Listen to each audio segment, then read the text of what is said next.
রাজ্য জুড়ে কম বেশি 1,30,000, মানে কম বেশি 33-34 হাজার বা 19-20 সিভিক ভলেন্টিয়ার রয়েছে কর্মরত। কর্তব্যরত সিভিক ভলেন্টিয়ার প্রায় 1,30,000। এই সিভিক ভলেন্টিয়ারদের জন্য কিন্তু বড় খবর বেরিয়ে আসছে, বেতন বৃদ্ধি হবে, খুব শীঘ্রই বেতন বৃদ্ধি হবে, যেটা একটা সুখবর হতে চলেছে। তার সঙ্গে সঙ্গে আপনাদের সুখবর অলরেডি কিছু কিছু চালু হচ্ছে। আর বাজেট বেশি দেরি নাই, মাত্র 8 দিন 10 দিন দেরি আছে, বাজেটেই কিন্তু সুখবরটা পাওয়া যাবে। তবে এখন আপনাদেরকে যে আপডেটটা দিতে চলেছি সেটা হচ্ছে পুরো সোশ্যাল মিডিয়াতে ছেয়ে যাচ্ছে সিভিক ভলেন্টিয়ারদের সুখবর। আচ্ছা, আপনাদেরকে জানিয়ে রাখি, অপরাধ কমাতে ইলেকট্রনিক্স সাইকেলে নজরদারি, গ্রিন উইনার্স টিমের তৎপরতা বাড়ছে, সে ব্যাপারেও কিন্তু বড় রকম একটা সুখবর বেরিয়ে আসছে। এটা একটা সম্মানের ব্যাপার, সুবিধার ব্যাপার। সাধারণ মানুষকে যেভাবে এই গ্রিন উইনার্স টিম সুবিধা দিচ্ছে, মানে এরা সিভিকের মতোই, তাতে করে জেলাবাসী বা সবাই সাধুবাদ দিচ্ছে। জেলা প্রশাসন থেকে শুরু করে সাধারণ মানুষ এই ব্যাপারটাকে খুব ভালোভাবে অ্যাপ্রিসিয়েট করছে। এবারে মমতা বন্দ্যোপাধ্যায় মুখ্যমন্ত্রী হিসেবে সিভিক ভলেন্টিয়ারদের জন্য একটা বড় কাজ করে দেখিয়েছে নতুন বছরের শুরুতেই। সিভিক ভলেন্টিয়ারদের জন্য ব্যাংক লোনের সুবিধা চালু হয়েছে। পশ্চিমবঙ্গ সরকার, মুখ্যমন্ত্রী মমতা ব্যানার্জি বেশিরভাগ সময় সিভিকদের জন্য নানান ধরনের সুযোগ সুবিধা চালু করেন। প্রায় বছরভর সিভিক ভলেন্টিয়ার পদে নিয়োগ পান প্রচুর চাকরি প্রার্থী। তাদের সুবিধার্থে বেতন বৃদ্ধি সহ একাধিক সুবিধা বৃদ্ধি করা হয়ে থাকে।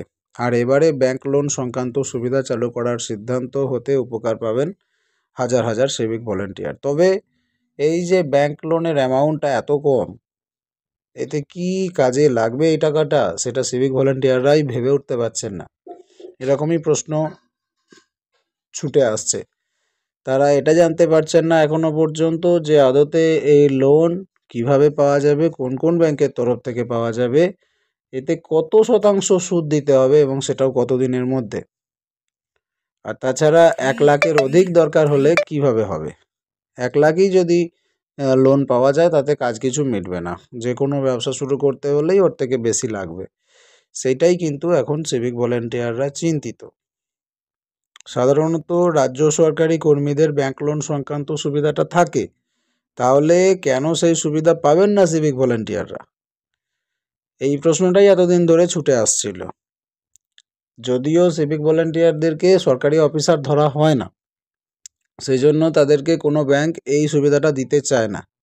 এবার সিভিক ভলেন্টিয়াররা যে পরিমাণ কর্ম করছে আর যে পরিমাণ পারিশ্রমিক পাচ্ছে, তাতে করে অসুবিধা হচ্ছে খুবই, যার জন্য এই একটা লোনের ব্যবস্থা করতে পারলে তাদের জন্য খুব সুবিধা হয়। সেটা কিন্তু পুলিশ আধিকারিকরা ভেবেছে এবং একটা ব্যবস্থা করেছে। রাজ্য সরকারের সিদ্ধান্ত বলছে এবার থেকে ব্যাংক ঋণ পাবেন রাজ্যের সিভিক ভলেন্টিয়াররাও। আর এই উদ্দেশ্য সফল করতে একটা রাষ্ট্রায়ত্ত ব্যাংকের সঙ্গে চুক্তি করেছে রাজ্য পুলিশ। এই প্রকল্প যাতে দ্রুত কার্যকর হয় তার জন্য পদক্ষেপ গ্রহণ শুরু হয়েছে বলে নবান্ন সূত্রে খবর পাওয়া যাচ্ছে।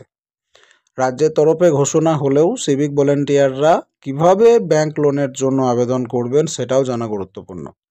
বর্তমানে রাজ্য পুলিশে কর্মরত আছে প্রায় 1,30,000 সিভিক ভলেন্টিয়ার। তাদের কাজ হচ্ছে পুলিশ কর্মীদের সঙ্গে কাঁধে কাঁধ মিলিয়ে থানায় বা রাস্তায় ডিউটি করা। যদিও আদালতের তরফে তাদের কাজের গণ্ডি নির্দিষ্ট করে দেওয়া হয়েছে, তবুও নানান উৎসব এবং অনুষ্ঠানে প্রয়োজন পড়ে সিভিকদের। বর্তমানে সিভিক ভলেন্টিয়ার পদে কর্মরতদের বেতন হচ্ছে মাসে 10,000 টাকা মাত্র। পাশাপাশি তাদের দুর্বল বেতন কাঠামোর কারণে জরুরি প্রয়োজনেও ব্যাংক থেকে তারা টাকা ধার পান না।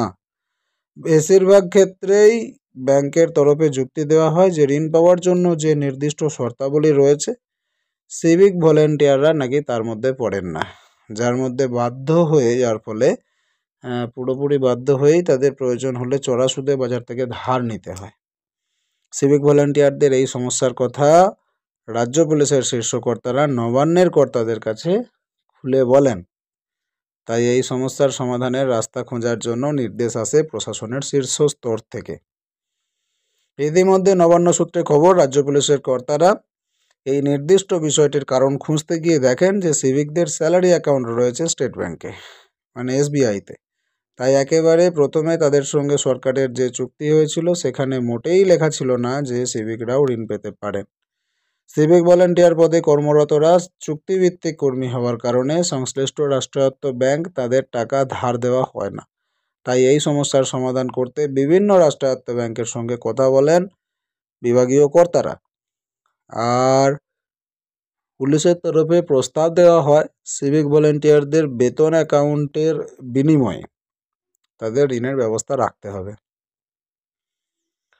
রিসেন্টলি পুলিশের এই প্রস্তাবে সাড়া দিয়ে রাষ্ট্রায়ত্ত ব্যাংক তাদের সঙ্গে নতুন চুক্তি সই করেছে, যেখানে স্পষ্ট করে বলে দেওয়া হয়েছে সিভিক ভলেন্টিয়াররা এবার থেকে 1 লক্ষ পর্যন্ত ঋণ পাবেন। তবে লোন পাওয়ার জন্য তাদের জমি অথবা বাড়ির দলিল জমা রাখতে হবে ব্যাংকে, আর তার মূল্য হতে হবে 1 লক্ষ টাকার বেশি। জানা যাচ্ছে স্টেট ব্যাংকের সঙ্গে পুলিশ বিভাগের পুরনো চুক্তি বাতিল করা হচ্ছে, আর নতুন ব্যাংকে সিভিকদের স্যালারি অ্যাকাউন্ট খোলার জন্য সমস্ত জেলাকে নথি জমা দিতে বলা হয়েছে। দর্শক, এখানে 2-3টে প্রশ্ন সিভিকদের মনে জাগছে। সেগুলো হলো যে যদি জমি বা বাড়ির দলিল জমা রাখা হয় দিয়ে লোনটা পেতে হয়, যেটার দাম 1 লক্ষের বেশি, মানে আপনাকে ডকুমেন্ট জমা করতে হবে 1 লক্ষ টাকার বেশি, তবেই 1 লক্ষ টাকা লোন পাবেন।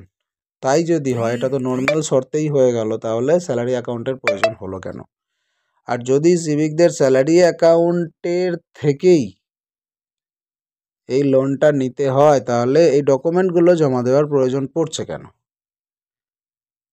তৃতীয় প্রশ্ন হচ্ছে, যদি সিভিক ভলেন্টিয়াররা 1 লক্ষ টাকা ঋণ নেয় ডকুমেন্ট জমা দিয়ে নিজের স্যালারি অ্যাকাউন্টের মাধ্যমে, তাহলে সেটা 1 লক্ষ টাকার বেশি হবে না কেন?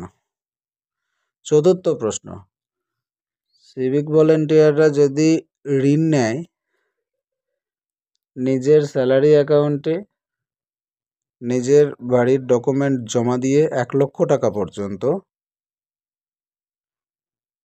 তাহলে তাদের স্যালারি অ্যাকাউন্টে কতটা ব্যালেন্স রাখার প্রয়োজন পড়বে? কারণ স্যালারি মাসে 10,000 টাকা স্যালারি, সেই টাকাটা তো সবাই জমিয়ে রেখে দেবে না, যে সেটা জমে জমে 1 লক্ষ 2 লক্ষ 3 লক্ষ 4 লক্ষ হয়ে যাবে, 3-4 বছর টাকা তুলবেই না, সেভাবে তো সংসার চলতে পারে না। মাত্র 10,000 টাকা স্যালারি, প্রায় বেশিরভাগ সিভিক ভলেন্টিয়ারের 8-9 হাজার টাকা মাসে মাসেই খরচ হয়ে যায়, থাকে না অ্যাকাউন্টে বিশেষ কিছু টাকা জমে থাকে না। এবার সেখানেও কি 1-1.5 লক্ষ টাকা জমিয়ে রাখার প্রয়োজন পড়বে তবেই লোনটা স্যাংশন হবে, নাকি সেখানে জিরো ব্যালেন্স বা 1,000-2,000 টাকা ব্যালেন্স থাকলেও লোনটা স্যাংশন হবে? এই সমস্ত প্রশ্নগুলো সিভিক ভলেন্টিয়ারদের মনে জাগছে। আপনারও যদি কিছু প্রশ্ন থাকে কমেন্ট সেকশনে জানান, আমরা এগুলোর উত্তর খোঁজার চেষ্টা করব এবং পরবর্তী ভিডিওতে বিস্তারিত ডিসকাস করব। দেখা হচ্ছে পরের ভিডিওতে। প্রত্যেকে ভালো থাকুন, ধন্যবাদ।